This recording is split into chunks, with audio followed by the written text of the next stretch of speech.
परमपूज्य श्री गुरु डॉक्टर काका, परमपूज्य मंदाताई यांना साष्टांग वंदन. परम आदरणीय सुनील काका, आदरणीय नीलाताई यांना साष्टांग नमस्कार. श्रोते आपणाला साष्टांग वंदन. काल आपण बघितलं की गौडपादाचार्यांनी आपल्या आदिगुरूंना म्हणजे श्री नारायणांना अद्वैत रूपाने वर्णन केले.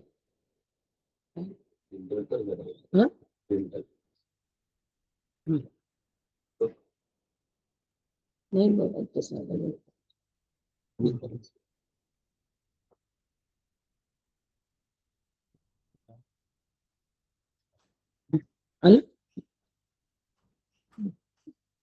गौडपादाचार्यांनी आपल्या आदिगुरूंना म्हणजे श्री नारायणांना अद्वैत रूपाने वंदन केले आहे. आता अद्वैत रूपाने वंदन म्हणजे काय, तर माझे श्री गुरु हे अद्वैत रूप आहे. म्हणजे त्या ठिकाणी ज्ञाता आणि ज्ञेय हे अभिन्न स्वरूपाचे आहेत. माझे श्री गुरु आणि ब्रह्मस्वरूपता ही अभिन्न रूपता आहे. श्री गुरु हेच ब्रह्म आहे, परब्रह्म आहे. अशा भावांनी हे वंदन करणं याला अद्वैत वंदन असं म्हणतात. याचाच अर्थ आत्मा ज्ञानरूप आहे. कालच्या आपल्या संपूर्ण चिंतनामध्ये 3 मुद्दे आपण आज समजून घेऊया की आत्मा ज्ञानरूप आहे, अलात म्हणजे काय आणि अस्पर्श म्हणजे काय. त्या 3 मुद्द्यांचा आज जर आपण थोडक्यामध्ये 5 मिनिटांमध्ये आपल्याला गोषवारा घेता आला तर आपल्याला पुढचं संपूर्ण प्रकरण चांगलं समजणार आहे. तर आत्मा ज्ञानरूप आहे म्हणजे माझे श्री गुरु हे ज्ञानरूप आहे. या ठिकाणी ज्ञाता, ज्ञान आणि ज्ञेय या त्रिपुटीचा निराश केलाय. आत्मा ज्ञानरूप आहे. मग ज्ञानरूपता हे कसं समजायचं मी ते जाणण्यासाठी काल आपल्याला एक उदाहरण दिलं सुनील काकांनी की अग्नी लागला, आग लागली की पशु पक्षी कृमी कीटक सगळं त्याच्यापासून दूर पळतात. मग हे त्यांना कोणी सांगितलं? आपण माणसांना सांगतो आग लागली बाजूला राहा, पण या कृमी कीटकांना कोणी सांगितलं? ते दूर पळतातच की नाही. मग हे ज्ञान त्यांना कुठून आलं? तर आत्मा मूळचा ज्ञानरूप आहे आणि ते चैतन्य, ज्ञानरूप चैतन्य त्या कृमी कीटकांमध्ये सुद्धा अस्तित्वात आहे, वास्तव्य आहे त्याचं. म्हणून त्यांना हे ज्ञान झालं की इथे अग्नी आहे, आपण दूर पळावं. आणि लहान मुलं सुद्धा बघा आपल्या मित्रांना एकमेकांना उपदेश करताना आपण बघतो, अत्यंत अडाणी माणसं सुद्धा दुसऱ्यांना ज्ञान देताना आपण बघतो. दुसऱ्यांना ज्ञान देताना सांगतात की अरे असं वागू नको, तसं वागू नको. हे सगळ्या ज्ञानाच्या गोष्टी करतात. हे कशामुळे आहे? तर हे सगळं आत्मा ज्ञानरूप असल्याचं निदर्शनास येते. ज्ञानरूपता आपण बघावी आणि या निर्णयाला यावं व्यवहारातल्या उदाहरणातून की आत्मा हा ज्ञानरूप आहे आणि तो मी आहे. बस. म्हणून श्री गुरु आणि आत्मरूपता हे अभिन्न आहे. अशा ऐक्यभावातून जर वंदन केलं तर अस्पर्श योग आम्हाला सहज साध्य होतो आणि तो आम्ही अशा पद्धतीने समजून घ्यावा. आता काल आपण एक संकल्पना बघितली की अलात. अलात म्हणजे काय? अलात म्हणजे चक्र. चक्र म्हणजे मशाल गोल गोल फिरवली एक चक्र दिसतं. ते चक्र खरं आहे असं वाटतं, परंतु ते चक्र खरं असतं का? क्षणभंगूर असतं. त्याला सत्यत्व कोण देतं? त्याला सत्यत्व चैतन्य रूप मन सत्यत्व देतो. चैतन्य रूप असलेलं मन हा शब्दप्रयोग काकांनी केलेला आहे, अत्यंत महत्वाचा आहे. नुसतं मन सत्यत्व देतो म्हणून नाही होणार. चैतन्य रूप असलेलं मन त्या चक्राला सत्यत्व देतो.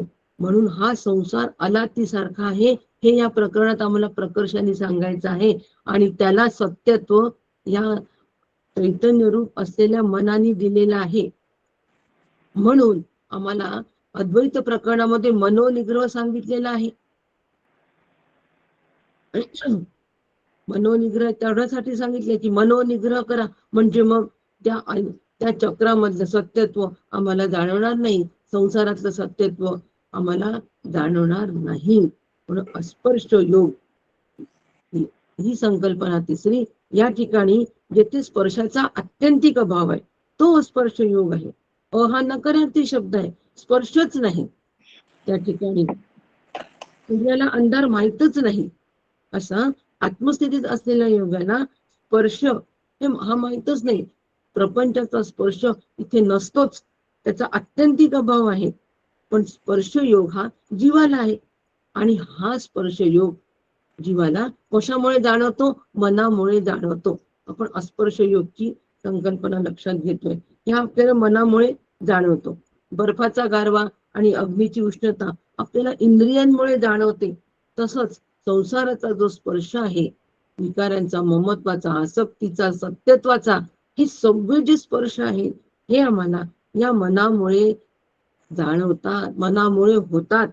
लहान मुलं पहा दिवाळीमध्ये फुलझडी उडवतात आणि ती फुलझडी गोल गोल गोल फिरवतात. गोल फिरवल्यामुळे ते चक्र तयार होतं. चक्र तयार झालं की त्यांना खूप आनंद होतो की हे चक्र मी तयार केलं, तुझ्यापेक्षा मोठं चक्र मी तयार केलं, असं ते म्हणतात.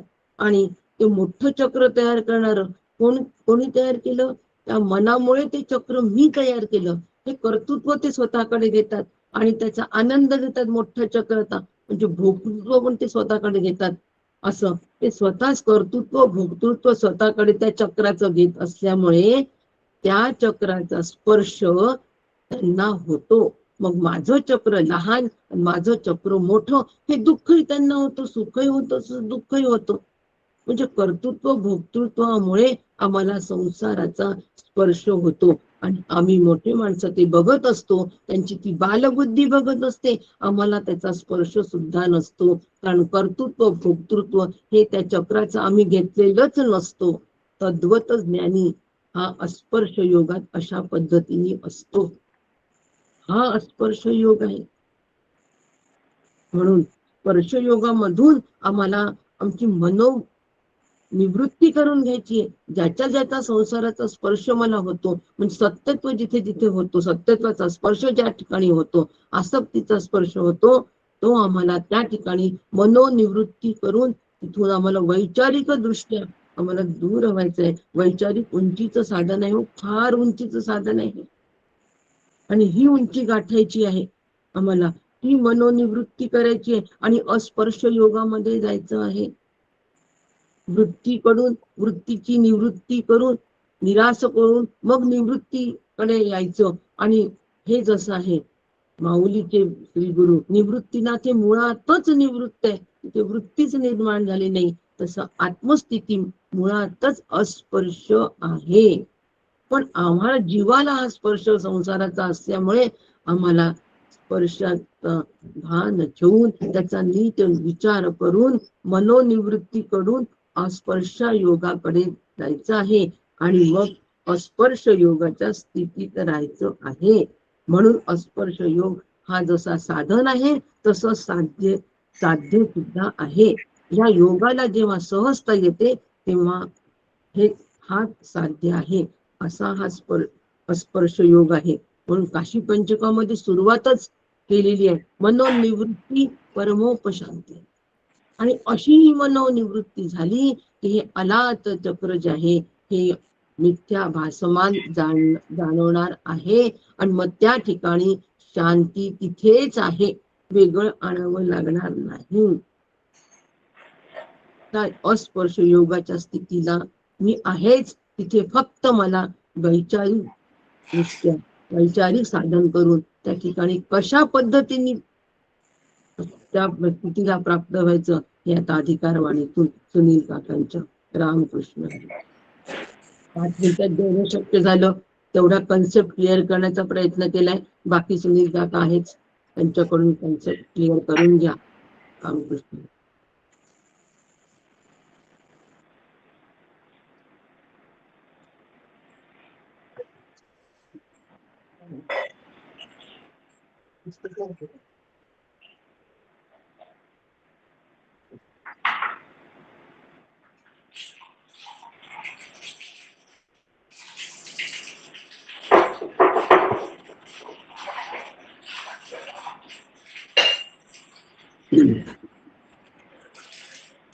हरे राम राम राम हरे हरे, हरे कृष्ण कृष्ण कृष्ण हरे हरे, हरे राम राम राम हरे हरे, हरे कृष्ण कृष्ण कृष्ण हरे हरे। सद्गुरुनाथ महाराज की जय।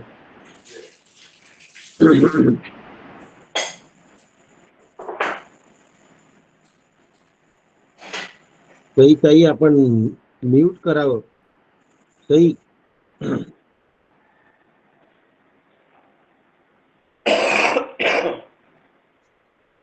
आपलं अनम्यूट आहे.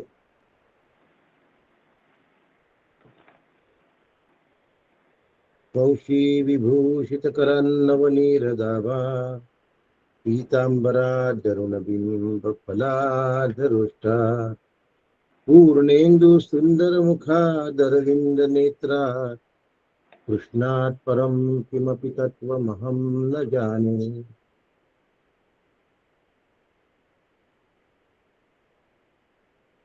शङ्करं शङ्कराचार्यः सद्गुरु सर्वसन्निभः सर्वेषां शङ्करः सन्तु सच्चिदानन्दरूपिणः.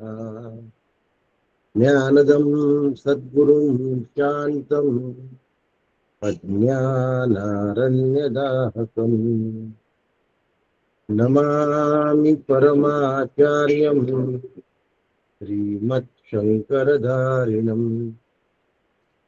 सदाशिवसमारम्भाम् शङ्कराचार्यमध्यमाम् अस्मदाचार्यपर्यन्ताम् वन्दे गुरुपरम्पराम्. वन्दे गुरुपरम्पराम्. सद्गुरुनाथ महाराज की जय.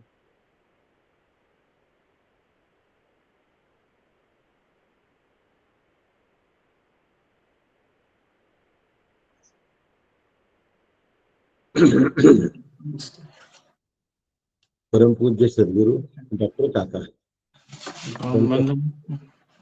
साष्टांग वंदन करतो.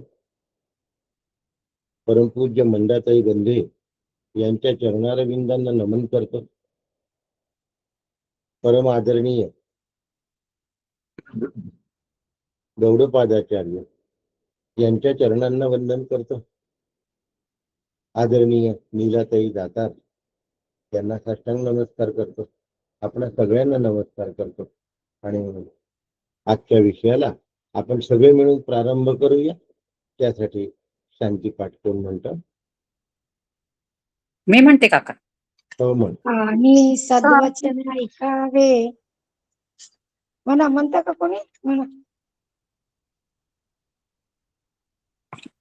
कानी सद्वचन ऐकावे, यज्ञकर्मी समर्थ व्हावे, नेत्री शुभची पहावे आम्ही सदा.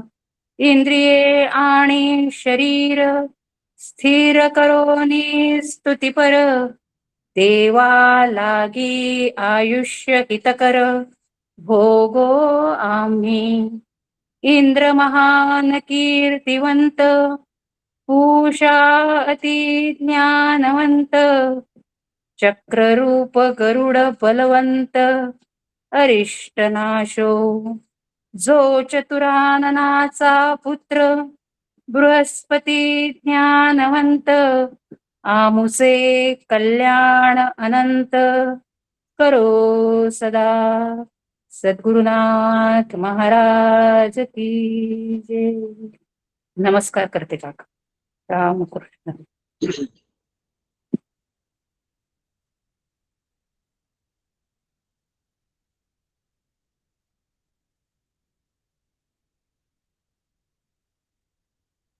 अलात शांती प्रकरण सुरू आहे. सगळ्यात महत्वाची गोष्ट आहे अलात, आणि त्याच्यापेक्षा महत्वाची गोष्ट आहे शांती. म्हणजे सगळ्यात महत्वाची गोष्ट अलातातून शांती मिळवणे हा भाग आहे.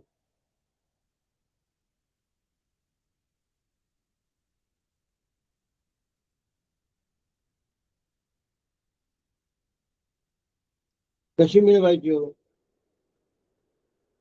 हा अभ्यास त्याच्यासाठी आहे. हा अभ्यास परिपूर्ण शांतीसाठी आहे.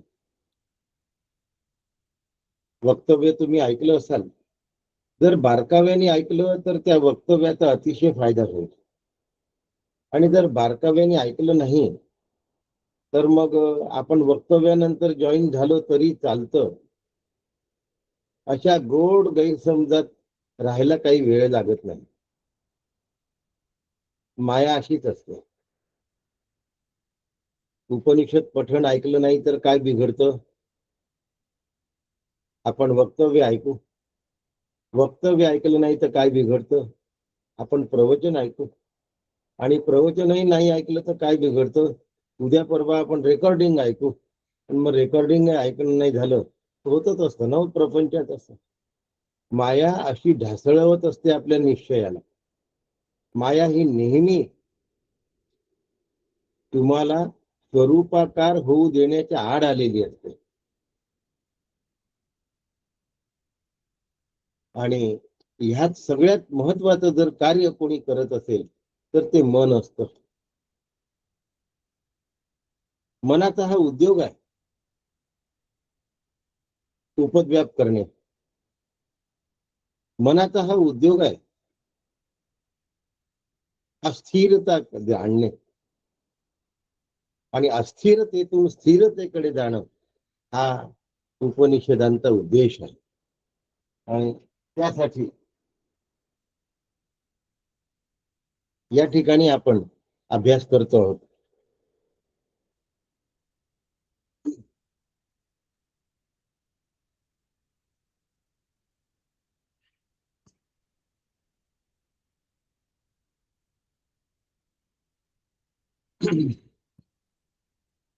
शांत चित्ताने ऐकून घ्या मी काय म्हणतोय.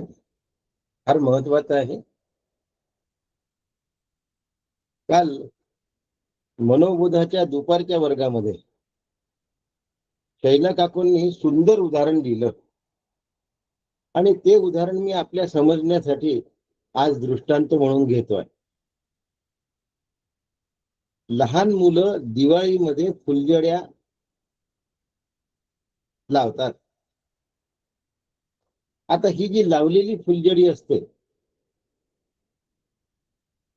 ही मुलं गोल गोल फिरवतात आणि त्याची गोल आकृती तयार होते. वेडी वाकडी फिरवतात, त्याची वेडी वाकडी आकृती तयार होते. आता मशाल शब्दाच्या ऐवजी फुलझडी शब्द घेतलाय. आणि जो ते फिरवत असतो त्याच्यासाठी त्या आकृत्या स्पर्शयोग असतात. आणि जे लहान मुलांचं फुलझडी फिरवणं बघत असतात त्यांच्यासाठी त्या आकृत्या अस्पर्श योग असतात. कारण त्यांनी ना फुलझडी घेतलेली आहे आणि ना आपल्या हाताने फिरवलेली आहे. ते फक्त त्याचे त्रयस्थ प्रेक्षक आहेत. दुसऱ्या शब्दात ते त्याचे साक्षीदार आहेत.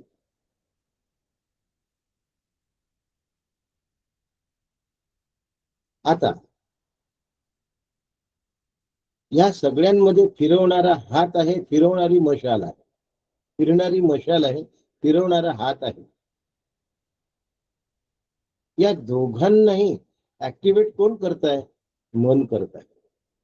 मनाला वाटतं अशी अशी फिरवावी फुलझडी म्हणजे ती छान दिसेल. तसं अचेतन जड असं देहादी संसार आणि चेतन आत्मा यांच्या मागे चिदाभास युक्त अंतःकरण या सगळ्या गोष्टींना ऍक्टिव्हेट करत असतं. आणि त्या ठिकाणी ऍक्टिव्हेट करणे शब्दाचा अर्थ संकल्प विकल्प करणे असा होतो. आणि अंतःकरणातील मनाचा हा रोल आहे. आणि हा मनाचा रोल अद्वैत प्रकरणात 37 नंबरच्या कारिकेपासून आचार्यांनी उल्लेखित केलेला आहे. आणि मग सुप्रशांत हा असा शब्द वापरला आहे. माझ्या मनाला तू प्रशांत करणं माझी गरज आहे. शांत, प्रशांत, सुप्रशांत. टीव्ही काय करतो?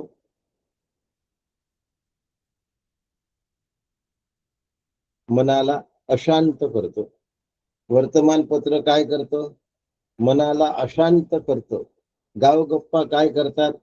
मनाला अशांत करतात. निंदा स्तुती काय करतात? मनाला अशांत करतात. आपली निंदा ही आपल्याला अत्यंत अशांत करत असते आणि दुसऱ्याची स्तुती ही सुद्धा आपल्याला अत्यंत अशांत करत असते. दोनही गोष्टी अशांत करण्यासाठी दुसरी गोष्ट, दुसऱ्याची स्तुती ही त्या माणसाला सुद्धा अशांत करत असते. त्याचा हर्ष जास्त प्रमाणामध्ये उल्हासित होत असतो. म्हणून निंदा आणि स्तुती हे दोष आहेत, हे अंतःकरणाचे विकार आहेत. याच्या आहारी अंतःकरणाने जाता कामा नये. टीव्हीवर एका पेयाची जाहिरात करतात आणि त्यावेळेला मग तो काय पहाडावरून त्या बलून मध्ये उडी मारतो आणि मग तेवढी ती पेयाची बाटली उचलतो. तेवढं मोठं एक्सायटेशन आहे आणि हे एक्सायटेशन त्या पेयाने मिळत आहे. ह्याच्यात आम्हाला अभिमान वाटावा की असं एक्सायटेशन नको असं वाटलं पाहिजे. काय झालं पाहिजे? ज्याचं त्यांनी ठरवावं. म्हणून ते म्हणतात की ग्रहो न तत्र नोत्सर्गम चिंता यत्र न विद्यते आत्मसंस्थम तदा ज्ञानम अजाती समताम गतम. भगवद्गीता आत्मसंस्थम मनकृत्वा असं म्हणते आणि इथे आत्मसंस्थम तदा ज्ञानम ही आत्मसंस्थ स्थिती आहे आणि या स्थितीतून अस्पर्श योग निर्माण होतो. हा स्पर्श योग केवढा मोलाचा आहे बघा. मन जेव्हा यत्र यत्र मनो याती तत्र तत्र समाधयः, मन जिकडे पाहतं त्या ठिकाणी बुद्धीची समधी स्थिती तयार होते.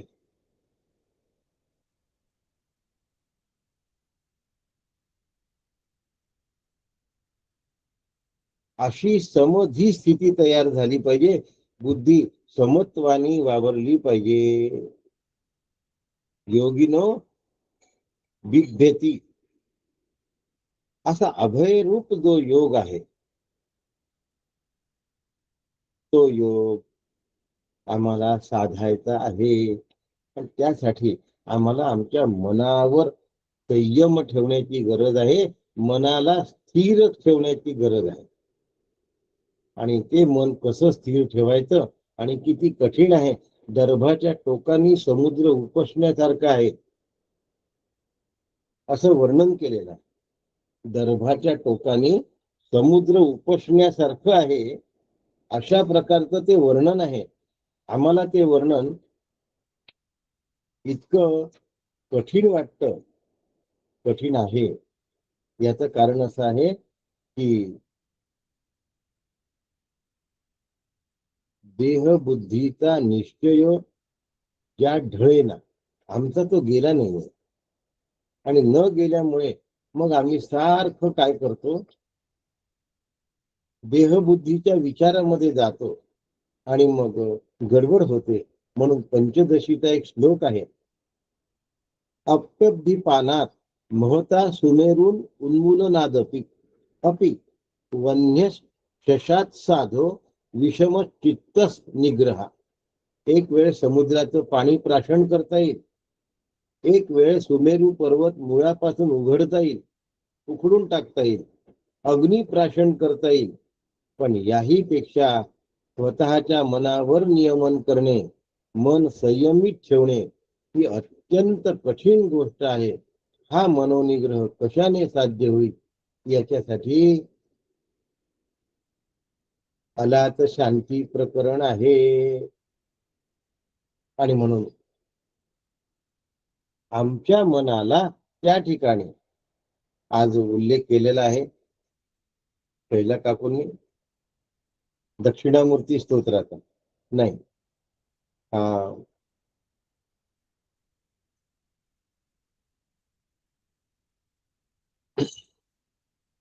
काशी पंचकमचा उल्लेख करत असताना मनाचा निग्रह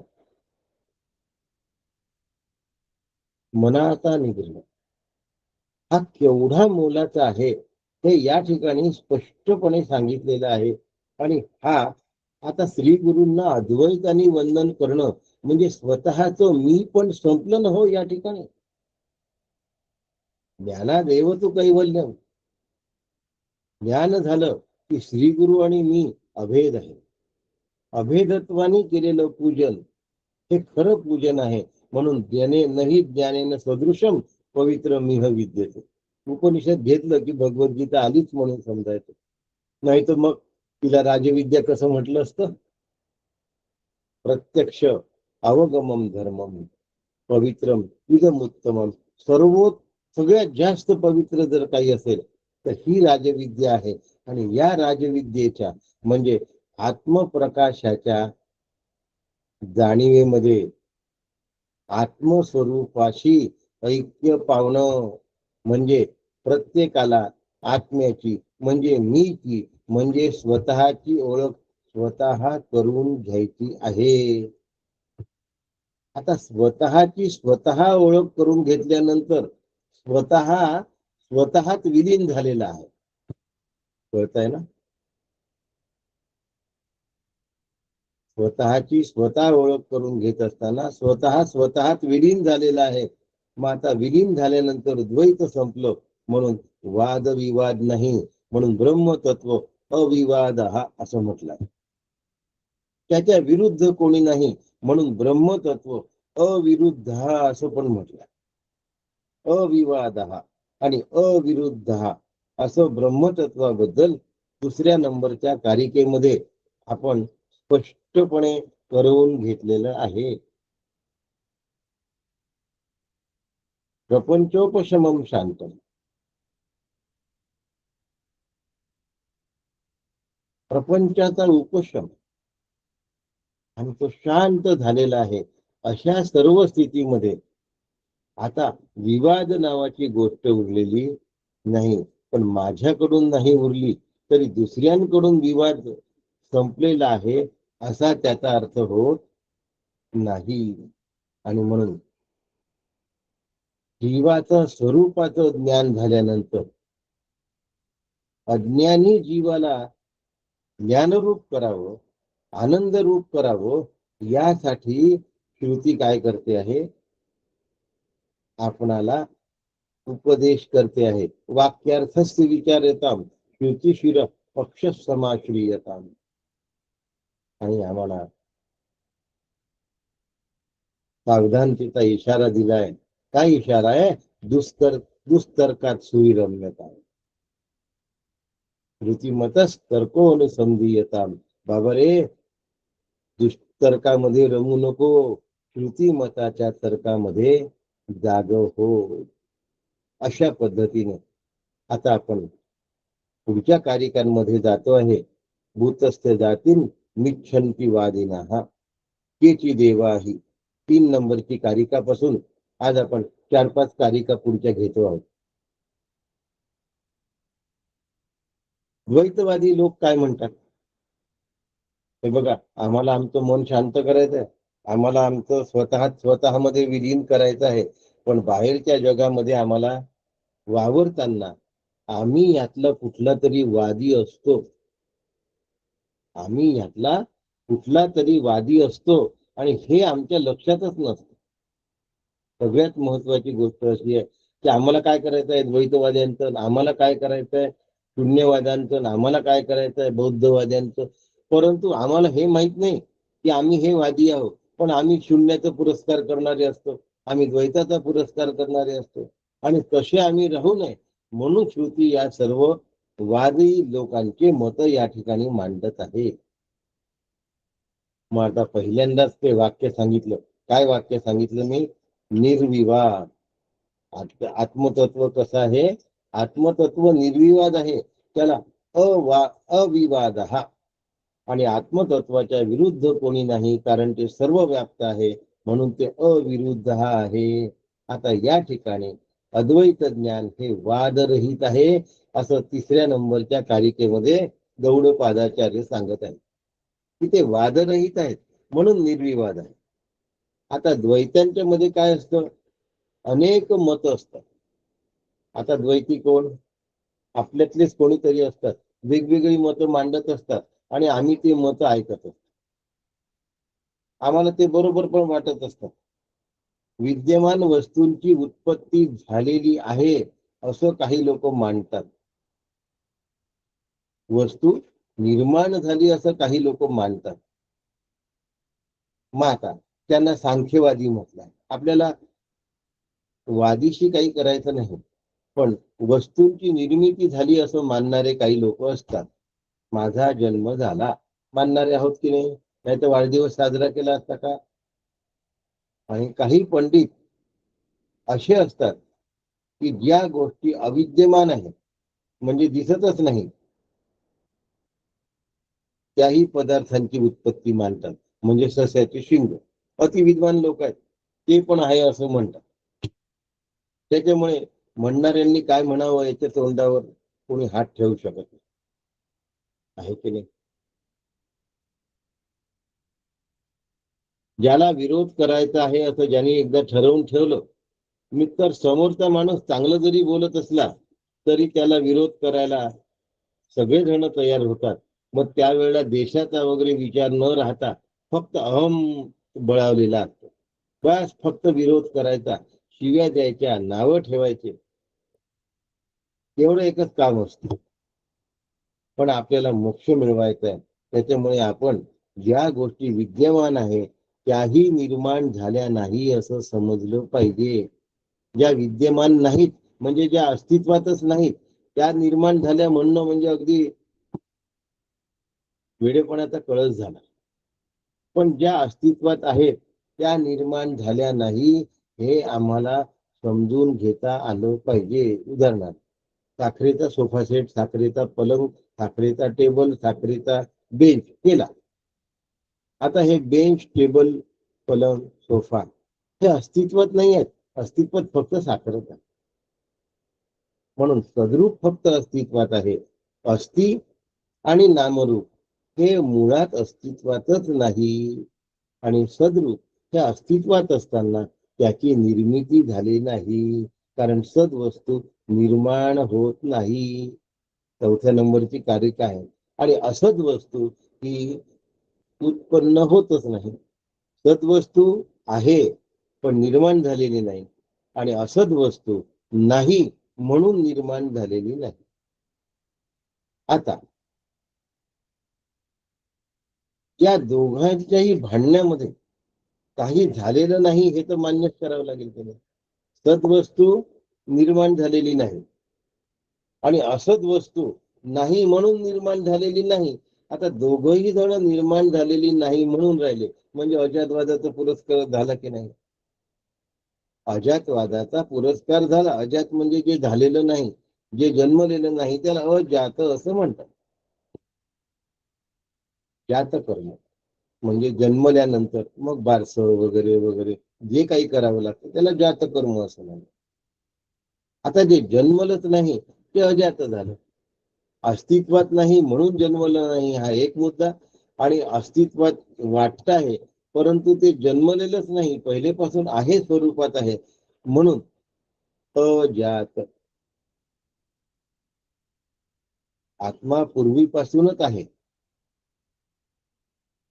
त्यामुळे ती पुन्हा जन्माला येण्याचा प्रश्न उद्भवत नाही.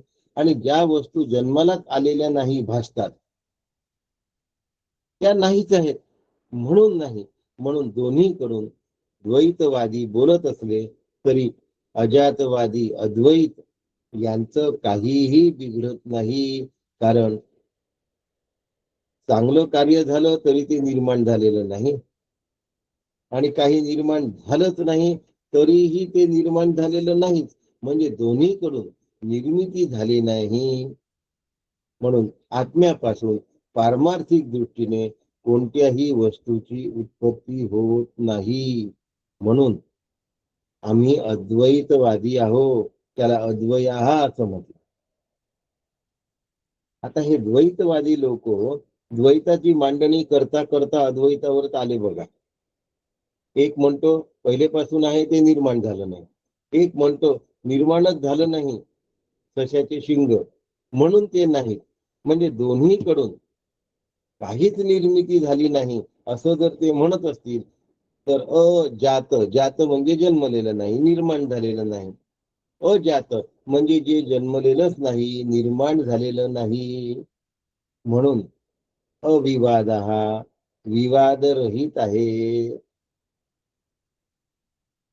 5 नंबरची कारिका कळताय ना. अद्वैत तत्वाबद्दल विवाद नाही, म्हणून परस्परांशी वादविवाद करण्याच्या मागे लागू नका. द्वैतवादी जे म्हणत असतील ते ऐका.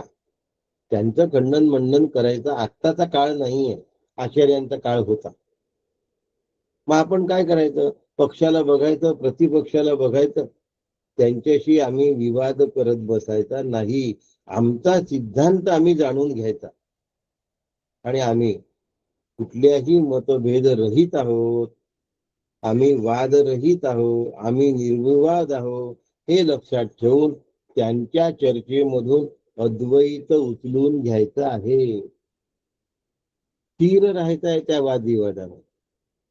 सगळ्यात महत्वाची गोष्ट आहे मनाने स्थैर्य. जोपर्यंत मन स्थैर्याचं ग्रहण करत नाही तोपर्यंत आत्मबोधाचा अनुभव येत नाही. चंचलम ही मन कृष्ण प्रवासी बलवत दृढ. अर्जुनासारखा महारथी म्हणतोय तस्याहम निग्रहम मन्ये वायुरिव सुदुष्करम. मी वाऱ्याला मोठी घेऊन घेईल, पण मनाला आवरणं माझ्या कडून अशक्य वाटत आहे. भगवंता मी काय करू.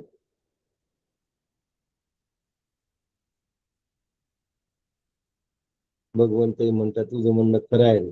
असंशयम महाबाहो मनो दुर्निग्रहम चलम. पण इथपर्यंत अर्जुनाच्या बोलात बोल लावला.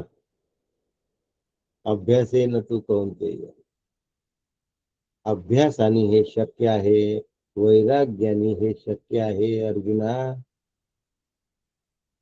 आता भगवंत शक्य आहे म्हणून राहिले, त्या अर्थी ते आपल्यासाठी नक्की शक्य आहे.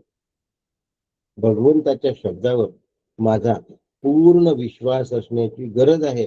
मला पूर्ण श्रद्धेने भगवंताचं वचन ग्रहण केलं पाहिजे. मग माझ्या मनाला स्थिर करणं शक्य आहे.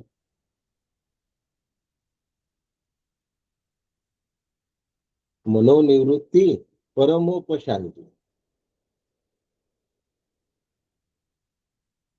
मनाच्या निवृत्तीने परमशांतीला माणूस प्राप्त होतो. मग आता ही निवृत्ती मला करवून घेतली पाहिजे की नाही. जिथे जिथे गतिमानता आहे तिथे तिथे मनाला पाठवायचं नाही. असे का फिरते रानोवना. आवाज येत नाही. हा काय आवाज येत नाही. तुमचा मोबाईल बंद करून सुरू करा पुन्हा. येतो व्यवस्थित आहे दादा. अनुराधाताई आवाज बोकरे. चांगलाय, आवाज छान आहे. आवाज तर छान होता माझा. चांगला आहे आवाज, चालू राहू दे. असे का फिरते रानोवना मन माझे नारायणा. असे का फिरते रानोवना. मन स्वस्थ नाही बसू दे. आणि सगळं मन आम्हाला फिरवत असतं दिवसभर. लहान मुलांचं मन जसं चंचल असतं ना तसं म्हाताऱ्या माणसाचं मन चंचल असतं. आत्ता इथे असतं तर ते उद्या परवा निर्वाचा विचार करत. एका ठिकाणी ते स्वस्थ बसत नाही.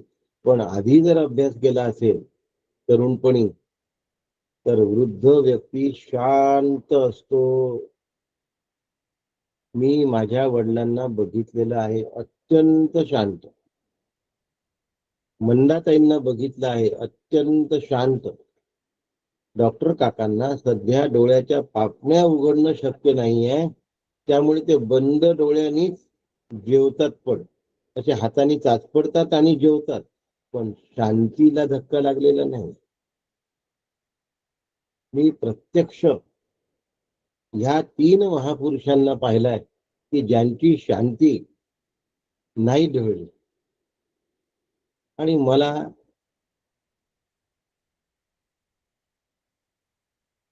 शांती नाही ग वसली, या 2 मध्ये जर एवढ्या टोकाचं अंतर राहत असेल आणि तरीही मी उपनिषदाचा अभ्यास करतो असं जर मी म्हणत असेल,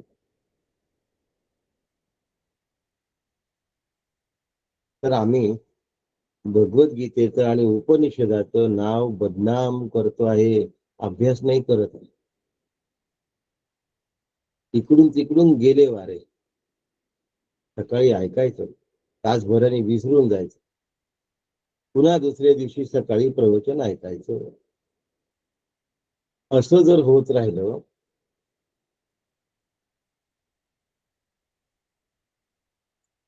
टाक्यामध्ये नळ सोडलाय आणि खालून अनेक छिद्र आहेत त्या मडक्याला, माठाला, टाक्याला. त्यामुळे वरून सोडलेल्या नळाचं पाणी जरी टाक्यात जात असलं तरी त्यात ते टिकत नाही, कारण अनेक वाटांनी ते बाहेर निघून जातात. मन इतक्या वाटांनी जर बाहेर फिरत असेल तर ते एकाग्र होण्याची शक्यता नाही. म्हणून अनेकाग्र मनाला पहिल्यांदा एकाग्र करावं लागेल आणि एकाग्र मनाला मग आत्माकार करावा लागेल.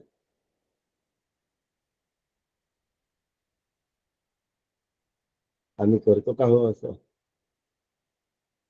हा अभ्यास आहे हो. अभ्यास म्हणजे उपनिषद ऐकणे नव्हे, अभ्यास म्हणजे भगवद्गीता ऐकणे नव्हे, अभ्यास म्हणजे ब्रह्मसूत्र ऐकणे नव्हे, अभ्यास म्हणजे प्रवचन करणे नव्हे, अभ्यास म्हणजे कीर्तन करणे नव्हे, अभ्यास म्हणजे नोट्स काढणे नव्हे. याचा अंमल करणे, माझ्या बुद्धीवर हा ठसा उमटवून घेणे आणि अशा उमटलेल्या ठस्याने मला माझ्या आचरणामध्ये स्वतःला घडवून हो.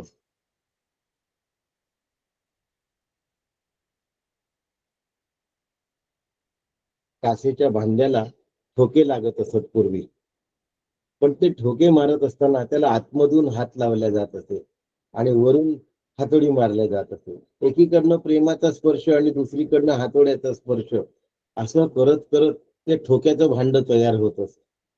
तसं आम्हाला रोज ठोके स्वतःला मारून घ्यायचे आहे. मी प्रवचन केलं म्हणून तुम्हाला ठोके लागतील अशातला काही भाग नाही आहे. पाऊस पडला म्हणजे माणूस ओला होतोच अशातला भाग नाहीये. रेनकोट काढला तर ओला होतो, छत्री बाजूला केली तर ओला होतो. तसं आत्मज्ञानामध्ये जर चिंब भिजायचं असेल तर या अज्ञान वृत्तीला बाजूला करून फेकावं लागेल आणि या चंचल मनाला स्थिर करावं लागेल. अशा पद्धतीने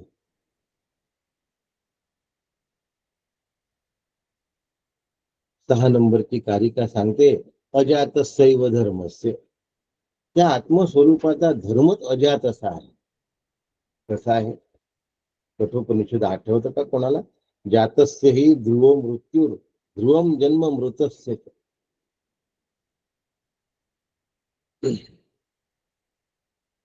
जन्माला आला त्याचं मरण निश्चित आहे, मेलेला आहे त्याला पुढचा जन्म निश्चित आहे. पण जो जीवनमुक्त स्थितीत आलेला आहे त्याला पुन्हा जन्म मिळत नाही, नाही आणि नाही. मला जर पुन्हा जन्माला यायचं नसेल तर आत्ता जिवंतपणे जीवन मुक्त स्थिती अनुभवली पाहिजे. आत्मा अजन्म आहे, आत्मा अमृत आहे, आत्मा अमर आहे, आत्मा अजर आहे, म्हणून आत्मा अज आहे.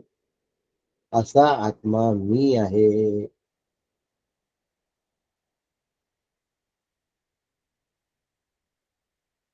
मरते वस्तू जी आहे ना ती कायम मरते असते, ती कधी अमर होत नाही. आणि जी वस्तू अमरते आहे ती कधी मरत नाही. मग अमरते वस्तू कधी मरत नाही आणि मरते वस्तू कधी टिकत नाही, हा जर स्वभाव आहे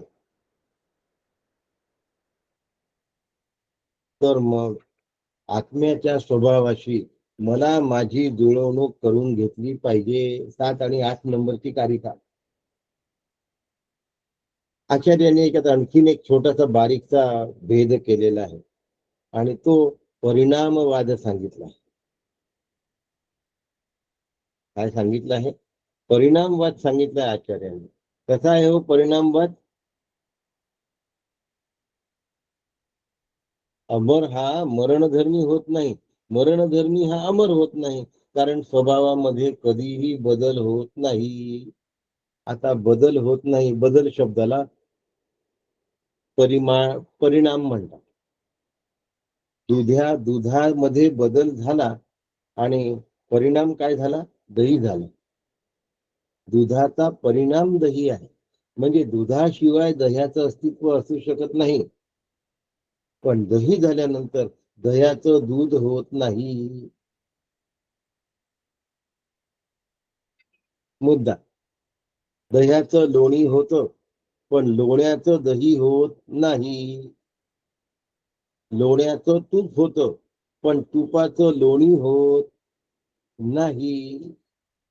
याचा अर्थ दुधावर झालेला जो परिणाम आहे तो परिणाम पुन्हा दुधामध्ये परिवर्तित होत नाही. मग दुधाचं दही झालं तर दह्याचं दूध होत नाही. दुधाचं लोणी झालं तर लोण्याचं दही होत नाही. लोण्याचं तूप झालं तर तुपाचं लोणी होत नाही. म्हणजे दुधापासून दही होतं, दह्यापासून दूध होत नाही. दह्यापासून लोणी होतं, लोण्यापासून दही होत नाही. लोण्यापासून तूप होतं, तुपापासून लोणी होत नाही. एकदा परिणाम झाला की त्या परिणामाला पुन्हा रिव्हर्स करता येत नाही. चांगला शब्द सापडला मला. पुन्हा रिव्हर्स करता येत नाही. मग जगत हा ब्रह्माचा परिणाम आहे का? उत्तर नाही असं आहे. जगत म्हणजे विश्व ब्रह्मांड हा ब्रह्माचा परिणाम नाही, ब्रह्माचा विकार नाही. छोटस उदाहरण घेऊया. सर्प हा दोरीचा विकार नाही. का बरं विकार नाही? कारण सर्पाची निवृत्ती झाल्यानंतर दोरी सापडते, तिथेच सापडते. पण दह्याची निवृत्ती झाल्यानंतर दूध तिथे सापडत नाही. लोण्याची निवृत्ती झाल्यानंतर दही तिथे सापडत नाही. तुपाची निवृत्ती झाल्यानंतर लोणी तिथे सापडत नाही. पण सर्पाची निवृत्ती झाल्यानंतर दोरी तिथे सापडते. म्हणून सर्प हा रज्जूचा परिणाम नाही, विवर्त आहे. विवर्तवाद आणि परिणामवाद यातला फरक स्पष्ट झाला की नाही?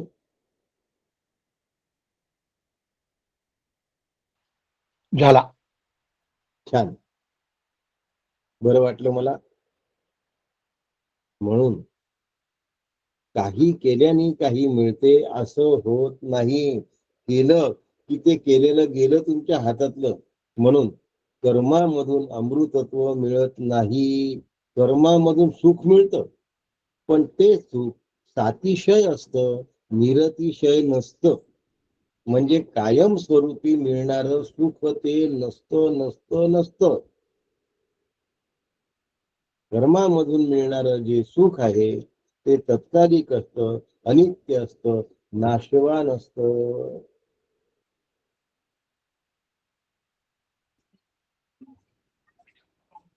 तरुणपणी नोकरी व्यवसायाला लागल्यानंतर असं वाटतं की आपण असं करू, तसं करू, तसं करू. आणि मग आपण जे जे ठरवतो त्यातल्या काही गोष्टी निश्चितपणे झालेल्याच असतात. आणि काही कधीच न होणाऱ्या असतात. आता असं करू तसं करू म्हणल्यानंतर ज्या गोष्टी झाल्या त्या पुन्हा हातच्या सुटकल्या, पळाल्या, निसटल्या. मग आता पुन्हा एकला चलो रे, आता पुन्हा एकला चलो रे सुरू झालं.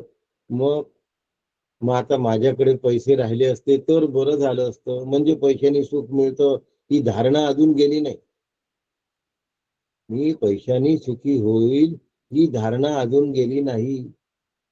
माझ्याकडून तशी चूक झाली नसती तर बरं झालं असतं, म्हणजे मग पुन्हा मी कर्मानी बरोबर राहील ही धारणा बरोबर नाही. आत्मसुख हे कुठल्याही कर्मावर अवलंबून नाही, कुठल्याही वस्तूवर अवलंबून नाही, म्हणून ते वस्तू निरपेक्ष आहे, ते क्रिया निरपेक्ष आहे आणि म्हणून ते कसल्याही सापेक्ष नाही, म्हणून ते निरतिशय आहे. आणि कर्मामधून मिळालेलं सुख हे सातिशय आहे, काही दिवसात संपून जात. त्यावेळेला खूप छान वाटत, खूप छान वाटत. दूध आटवलं, मस्त आटवल्यानंतर त्याची कुल्फी तयार केली आणि मग ती कुल्फी खायला घेतली. आता खायला उशीर लागला तरी ती वितळते आणि संपते. कुल्फी तयार करून भांड्यामध्ये घेतली, काय प्लेट बाउल काय जे घेतली आणि खाल्लीच नाही तरी ती विसळते, म्हणजे संपते. खाल्ली तरी ती संपते, म्हणजे तयार केली होती ती संपण्यासाठीच तयार झाली होती. म्हणून कर्मातलं सुख हे निरतिशय असत नाही, अल्प काळाचंच असतं, म्हणून ते भासणार. म्हणून कर्माने मोक्ष मिळत नाही. म्हणून मग उपासना करणाऱ्यांनी काय करावं? सावध राहावं की मला कुठेतरी कर्माच्या पलीकडे उडी मारायची आहे. कर्म सोडायचं नाही आहे, कर्म सुटतं, कर्म नैष्कर्म्यामध्ये परिवर्तित होतं, ही कला सद्गुरू सांगतात. टाकाऊ कोणतीच गोष्ट नाही आहे, पण ती गोष्ट परिपूर्ण नाही हे जर लक्षात नाही राहिलं तर आयुष्यभर मग तेच तेच तेच तेच करत राहतं. त्याच्या पलीकडे जातच नाही. पठण तर पठणच करत राहतो, प्रवचन तर प्रवचनच करत राहतो. अरे मोक्षरूप होण्यासाठी प्रवचन आहे, आनंद रूप होण्यासाठी प्रवचन आहे. लोकांनी तारीफ केल्यानंतर खूप छान वाटतं मनाला, पण त्या तारखेनंतर ते लोक निघून जातात. म्हणजे पुन्हा ती संपली की नाही स्तुती, मग ती निरतिशय झाली का? नाही झाली. म्हणजे प्रवचन सुद्धा निरतिशय सुख देण्याची शक्यता नाही. म्हणून आत्मसुख हेच निरतिशय सुख आहे आणि ते आत्माकार झाल्यानंतर मिळणार आहे. असा आत्माकार मी व्हावा यासाठी आपल्याला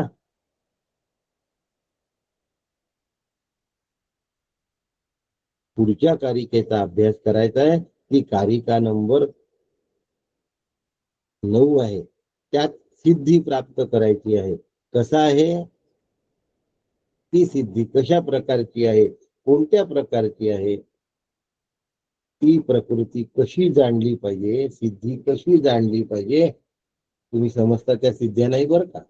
हे 9व्या कारिकामध्ये गौडपादाचार्यांनी सांगितलंय, जे आपण उद्या म्हणजे सोमवारी, उद्या म्हणजे सोमवारी, कारण गुरुवारी आपण भगवद्गीता घेत असतो, त्याच्यामुळे उद्या भगवद्गीता राहील 5वा अध्याय आणि सोमवारी 9वी कारिका आपण सुरू करूया. आज या ठिकाणी थांबतो. आपण सगळ्यांना वंदन करतो आणि आपल्या मनाला सुस्थिर करायचं आणि असा सुस्थिर करण्याचा अभ्यास करा.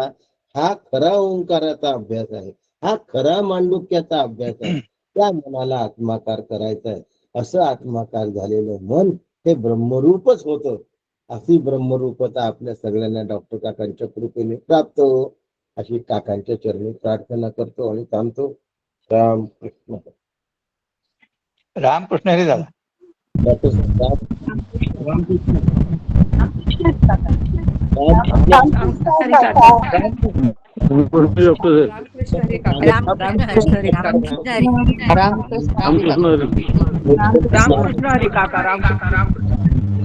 दिलीप बलकुंडवार